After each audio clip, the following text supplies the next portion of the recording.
C'est un peu une famille, j'imagine. Oui. Une famille. Oui. Parce que, vous savez, je suis née au Vietnam, mais j'ai toujours été assez révoltée et différente des autres. Et donc, je n'appartenais nulle part. J'étais en révolte contre ma famille, donc je n'étais pas vraiment à l'aise dans ma famille. Quand je suis devenue écrivaine et que j'ai été invitée dans toutes sortes de salons, de rencontres littéraires, j'ai découvert donc une famille dans la littérature française aussi, bien sûr, mais dans le monde francophone parce que tout d'un coup, il y a tout un monde qui devient ma famille. Alors, j'ai toujours voulu devenir un écrivain depuis que je suis toute petite. Donc, j'étais à l'école française. Et déjà, dans les classes primaires, je voulais écrire. Je faisais de très bonnes rédactions. J'avais toujours de très bonnes notes. Mais bon, après, c'est quand même difficile de passer du désir à la réalité. Mais je suis repartie vivre au Vietnam en 92. Et quelques années après, une amie française qui s'occupait d'un journal francophone m'a dit tiens, tu veux pas nous écrire des petits textes sur le Vietnam comme tu es vietnamienne. Bon, j'ai réfléchi et j'ai écrit un texte qui avait à voir avec la découverte de la voix chantée, parce que j'ai découvert le chant. Et après, tous les 3 mois, je contribue un texte à cette revue. Et j'ai finalement compris qu'en découvrant la voix musicale, V-O-I-X, j'ai aussi découvert ma voix, V-O-I-E, en littérature. Et c'est comme ça que ça a commencé. J'ai écrit donc des nouvelles, publiées dans ce journal. Au début, je n'avais pas plus d'ambition que ça.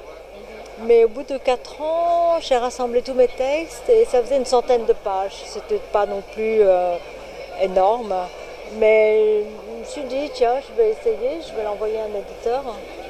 Et j'ai envoyé par la poste, je connaissais personne. Et les éditions de l'Aube ont pris mon manuscrit et donc voilà, tout d'un coup j'étais publiée, je suis devenue un écrivain.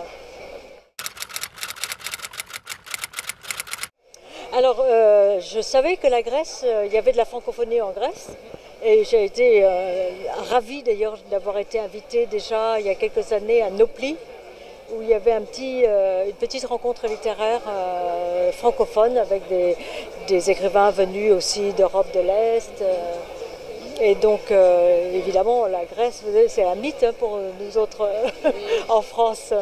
Et donc c'est la première fois que je découvre Thessalonique, on est tout de suite allé au bord de la mer. Voilà, c'est magique. Moi je ne sais pas si les nouvelles technologies affectent tellement la littérature, dans le sens où, bon bien sûr, moi j'écris avec un ordinateur, j'envoie mes textes à mon éditeur par fichier.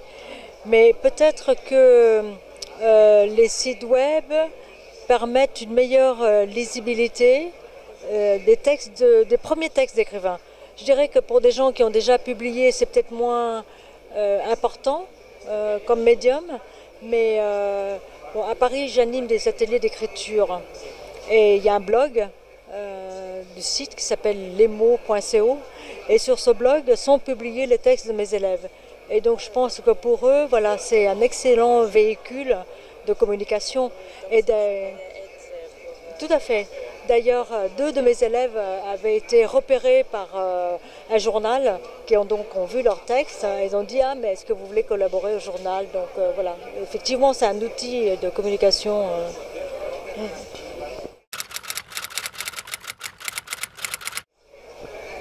Écrire.